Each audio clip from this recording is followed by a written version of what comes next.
Okay, let's go on to example 1D. Given the graph of the square root of x, graph the function negative f of x minus 2. So again, we have this reflection over the x-axis. It's going to move down 2 because of the subtraction outside of our function. All right, let's see what that looks like. So I'm going to move my function down 2, and I'm going to have it reflect across the x-axis. So there's my second point. Okay, moving on to 1e, we're going to graph the parent function x squared as f of x plus 2 and plus 3. So this is left 2, up 3. Let's go to our graph. So our vertex is going to go left 2 and up 3. And let's grab a quadratic, left 2, up 3. And it's going to be opening up. So 1 away is my my translated function. Okay, 1f, we are looking at the graph of x squared. We're going to graph the function negative f of x plus 2 minus 1. So we have a reflection, we have a left 2, and down 1. So left 2, down 1, reflection. So left 2, down 1, and we're going to reflect it down, and there you go. All right, last translation is we're going to take the square root function. It looks like we have a reflection. We also have a horizontal compression or a vertical stretch of 2. That's going to make everything taller. And so we've got a stretch, a compression, and then we're moving left 1. So let's take a look at the graph. It's the stretch compression that's going to give us the most trouble here. So if I take this and I move it, I reflect it, and I move it, what was that, left 1, yeah, so I reflect it, I'm going to stretch it by 2 and move it left 1.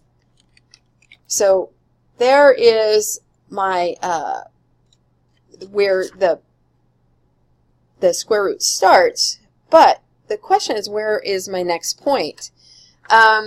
So if I look at x equals 0 in negative 2 x plus 1, you have 2 f of x plus 1. So that's negative 2, the square root of x plus 1.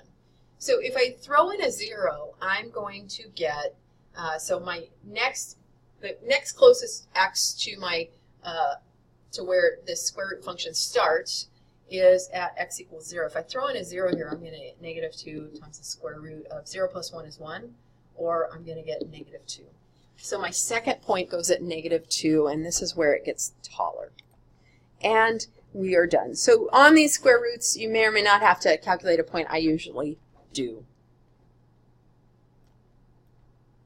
Okay, last problem is the last problem on the quiz as well, and it's this weird little problem, but I kind of like it. We are given a bunch of values. We're given our x values between negative 2 and negative 1, that's the first row. Our f of x, so these are our y values, that's our second row. And now we're asked to do some function operations here. And we've already filled out the last column, which is kind of nice because it tells you how we get these numbers. So let's take a look at f of x minus 1. So what this says is to take the y value of f of x at the x value we're given and subtract 1 from it. So if you look at our first column, which is also filled in, our y value is 3, and if we subtract 1 from 3, we're going to get 2. And I kind of prefer to do these row by row because they go faster. So I'm going to take my f of x and I'm going to subtract 1. So for x equals -1, f of x is 5. I'm going to subtract 1, I get a 4. For x equals 0, f of x is 8. I'm going to subtract 1 and get a 7. For x equals 1, I'm going to subtract 1. And for x equals 2, 1 is already subtracted. Okay, let's look at f of x minus 1. So what this says is I'm going to take my x, I'm going to subtract 1 from it, and go find that value. So if I look at the first cell that needs to be filled in, my x is -1. So f of -1 minus 1 gives me f of -2. So I'm just going to go grab that y value at f of -2, and that's my answer. So when I move over to the next column, I'm looking at f of 0, subtract 1 from that, I get f of -1. My y value there is 5. Looking at x equals 1, subtract 1, I get x equals 0. My y value at 0 is 8, so I put in an 8. And just to check, at x equals 2, I subtract 1, I get f of 1. F of 1 is 11, and that's what's filled in on my table. Okay, moving on to the next idea. Negative f of x. We're just going to go find the y value and change the sign.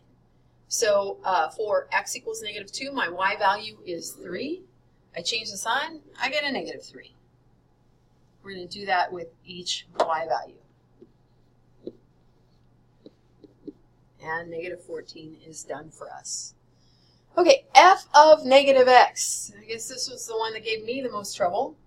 So I'm looking for f. My x here is -2. So there's the negative from my formula. There's my -2. So really what I'm looking at is f of 2. F of positive 2 is 14. That's what I have there.